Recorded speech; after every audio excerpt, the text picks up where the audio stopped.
Ya, Satuan Polisi Pamung Praja Wilatul Hisbah atau Satpol PP dan WH Kota Banda Aceh Kamis tadi pagi mengamankan 6 orang pelajar karena bolos sekolah saat jam pelajaran sedang berlangsung.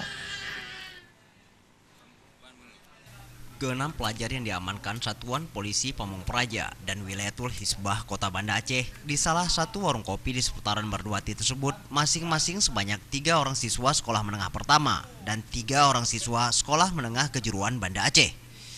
Pengamanan ini dilakukan berdasarkan informasi yang diperoleh petugas dari masyarakat, karena di warkop tersebut ada anak-anak berseragam sekolah yang sedang nongkrong.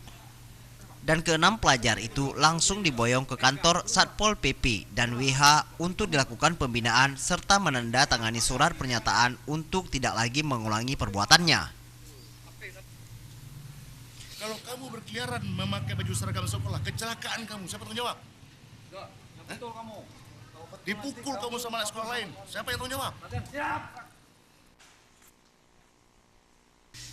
Kasatpol PP dan WH Kota Banda Aceh M. Hidayat mengimbau kepada semua pihak, terutama pemilik usaha, untuk bisa melarang anak-anak sekolah berada di warung saat jam pelajaran berlangsung.